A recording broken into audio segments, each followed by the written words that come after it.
먼저 남북 간 주요 이슈 현장을 찾아가보는 이슈엔 한반도입니다. 북한 김정일 위원장의 갑작스러운 사망과 김정은 체제의 등장은 2012년 한반도에 어떤 영향을 주게 될까요? 아마 많은 분들이 궁금해하시는 부분일 텐데요. 남북 모두 신년사를 통해 올해 남북관계 정책 방향을 밝혔습니다.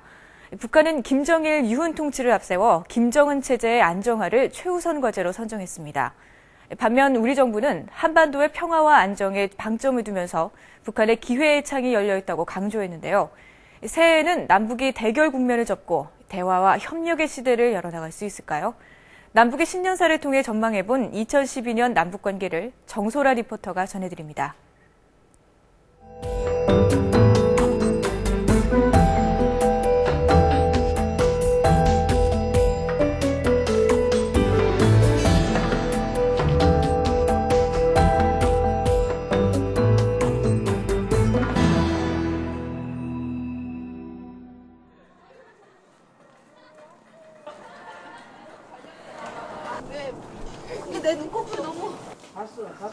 강 하나를 사이에 두고 남한과 마주해 있는 황해북도 개풍군의 선전마을. 새해가 밝았지만 차분하고 고요한 분위기는 그대로입니다. 손에 잡힐 듯 가까운 북녘마을은 분단의 현실을 절감하게 합니다. 강만 건너가면 이제 저희와 같이 생활은 하고 있지만 만날 수 없는 사람들이 있다는 게 굉장히 좀 안타깝기도 하고요. 직접 와서 보니까 더 애통한 마음이 또 전해지는 것 같습니다. 남과 북의 강이 만나 한 줄기로 흐르던 조강은 한겨울 추위에 꽁꽁 얼어붙었습니다. 시민들은 언강이 녹고 남북의 물줄기가 다시 하나로 흐르기를 기대합니다. 새해가 밝으면 사람들이 항상 어떤 희망과 기대를 가지게 되잖아요. 올해는 뭔가 좋은 일이 있어서 남북 관계가 좀 더 부드러운 그런 무드를 타고 정말 아무런 희생 없이 평화롭게 그렇게 통일이 됐으면 어떨까 그런 희망이 있습니다. 위대한 김정일 동지의 유훈을 받들어 2012년을 강성부흥의 전성기가 펼쳐지는 자랑찬 승리의 해로 빛내이자. 지난 1일 북한은 노동신문, 조선인민군, 청년전이 3개 신문을 통해 신년 공동사설을 발표했습니다. 제목에서 드러난 것처럼 북한은 김정일의 유훈을 전면에 내세우며 김정은 체제 확립에 매진할 것임을 분명히 했습니다. 경애하는 김정은 동지는 곧 위대한 김정일 동지이시다. 김정은 동지를 결사옹위하며 위대한 당을 따라 영원히 한계를 가려는 초철한 신념을 지녀야 한다.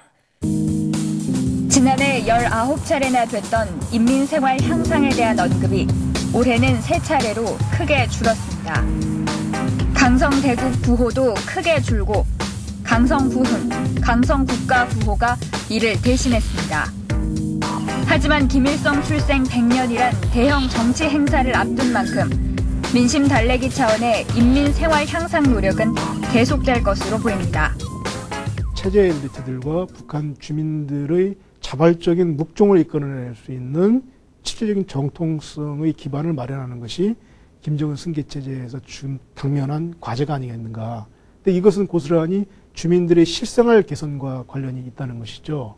그래서 지금 북한이 당면에서 주민들의 실생활 개선, 인민생활 향상, 인민들을 위한 삶의 개선에 모든 것을 초점을 맞춰야 되는 상황입니다.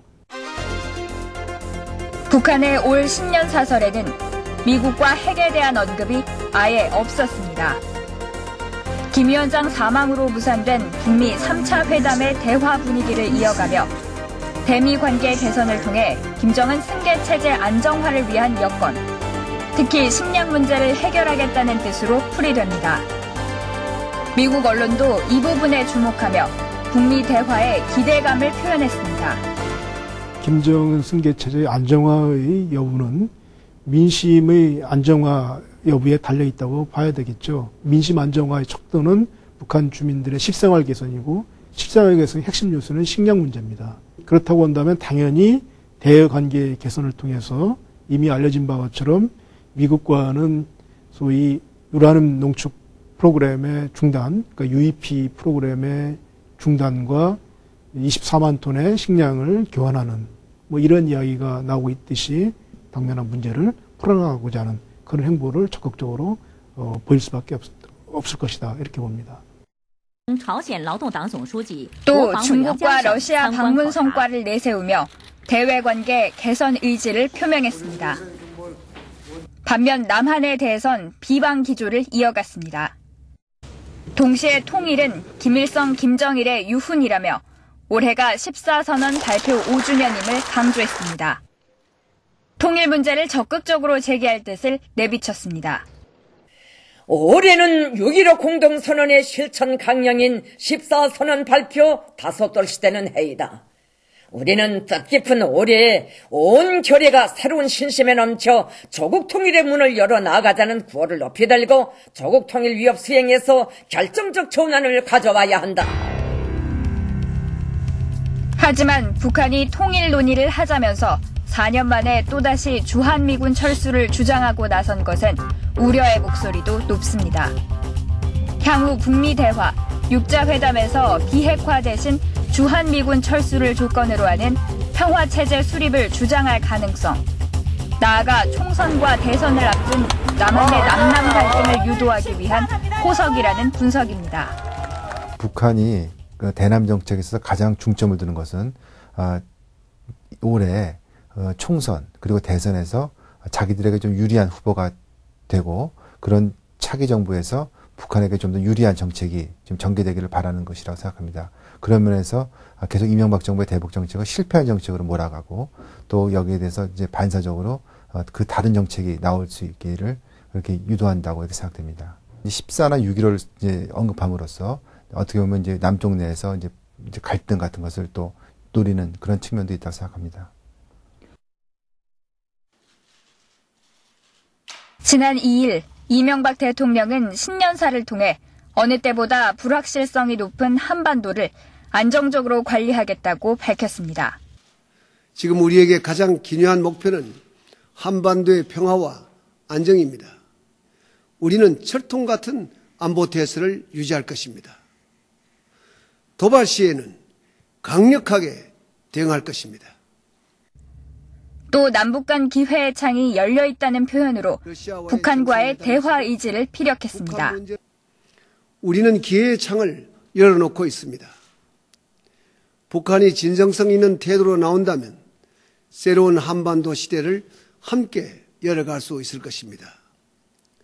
북한이 핵 활동을 중단하는 대로 육자회담을 재개하고 육자회담 합의에 따라 경제 지원도 하겠다고 밝혔습니다. 특히 지난 5일 통일부 업무 보고를 받는 자리에서는 흡수 통일할 의사가 없음을 분명히 하며 거듭 유화적인 메시지를 던졌습니다. 류익 통일부 장관은 나아가 남북 간 대화의 문이 열리면 의제에도 제한이 없음을 분명히 했습니다. 천안함과 연평도 도발에 대한 사과는 있어야 하지만 대화의 전제 조건은 아니라는 점도 강조했습니다. 대화의 채널이 확보되고 안정적으로 운영되기 시작하면은 천안함 연평도 도발과 5.24 조치를 포함한 남북 간의 모든 현안 문제를 의제로 해서 논의해 나갈 수 있을 것입니다.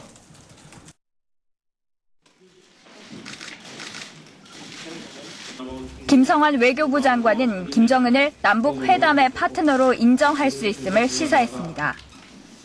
북한과 회담을 하면서 거기에 합당한 직위를 가진 사람이라면은 그분과 회담을 하게 될 것입니다. 김정일 사망 이후 처음으로 한중일 3국 순방에 나선 캠벨 미 국무부 동아태 차관보도 북한이 남북관계 개선에 적극 나설 것을 촉구했습니다. We stressed that North Korea should take steps to improve relations with the ROK and to abide by its international obligations and commitments. 김정일 위원장 사망을 계기로 남북관계 새로운 전기를 마련할 수 있다는 그런 생각으로 우리가 이것이 무슨 폐쇄 정책을 펼 것이다 아니면 강경 정책을 펼 것이다 이런 식으로 생각을 안 하고 우리가 일단은 기회를 열어놓고 우리가 긍정적인 메시지를 주고 여기에 대해서 북한 당국이 긍정적인 메시지로 화답을 해서 새로운 관계를 형성하려는 그런 시도라고 생각됩니다. 2012년 새해를 맞이한 한반도, 그리고 그 주변 국가에는 변화의 바람이 불고 있습니다. 북한 김정은 체제의 등장을 시작으로 우리나라와 미국, 러시아에서는 대통령 선거가 예정돼 있습니다. 중국도 새로운 지도부를 선출합니다. 권력 교체기인 만큼 남북관계, 또 한반도 정세는 한 치 앞을 내다보기 어려운 상황입니다. 동시에 한반도의 평화와 안정을 주문하는 목소리는 그 어느 때보다 높습니다. 올 한 해 한반도 평화와 안정을 위해 남과 북은 물론 관련국들이 대화의 장에 적극적으로 나서길 기대해 봅니다.